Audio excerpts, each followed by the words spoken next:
اللہ اس بات سے آر نہیں کرتا کہ مچھر یا اس سے بڑھ کر کسی چیز مثلاً مکھی مکڑی وغیرہ کی مثال بیان فرمائے۔ اب جو مومن ہیں وہ یقین کرتے ہیں کہ وہ ان کے پروردگار کی طرف سے سچ ہے، اور جو کافر ہیں وہ کہتے ہیں کہ اس مثال سے اللہ کی مراد ہی کیا ہے۔ اس سے اللہ بہتوں کو گمراہ کرتا ہے اور بہتوں کو ہدایت بخشتا ہے، اور گمراہ بھی کرتا ہے تو نافرمانوں ہی کو، جو اللہ کے اقرار کو مضبوط کرنے کے بعد توڑ دیتے ہیں، اور جس چیز یعنی رشتہ قرابت کے جوڑے رکھنے کا اللہ نے حکم دیا ہے اس کو قطع کیے ڈالتے ہیں اور زمین میں خرابی کرتے ہیں۔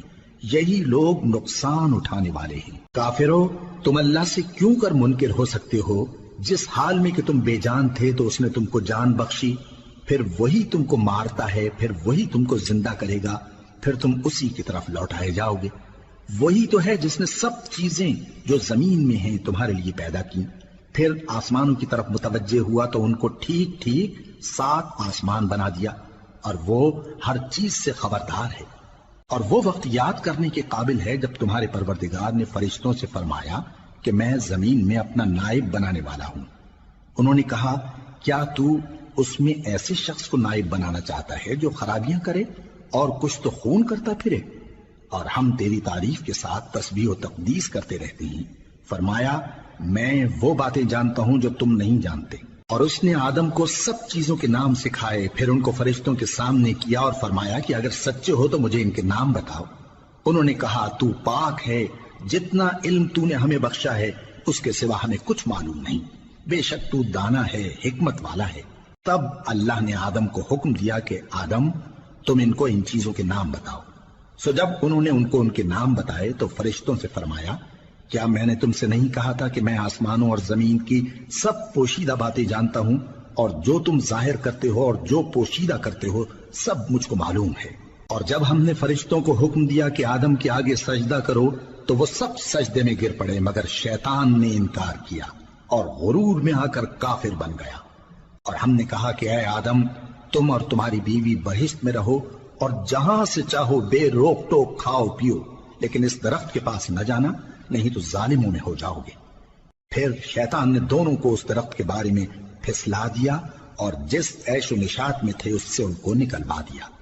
تب ہم نے حکم دیا کہ بہشت بری سے چلے جاؤ، تم ایک دوسرے کے دشمن ہو، اور تمہارے لیے زمین میں ایک وقت تک ٹھکانہ اور معاش مقرر کر دیا گیا ہے۔ پھر آدم نے اپنے پروردگار سے کچھ کلمات سیکھے اور معافی مانگی تو اس نے ان کا قصور معاف کر دیا۔ بے شک وہ معاف کرنے والا ہے، بڑا مہربان ہے۔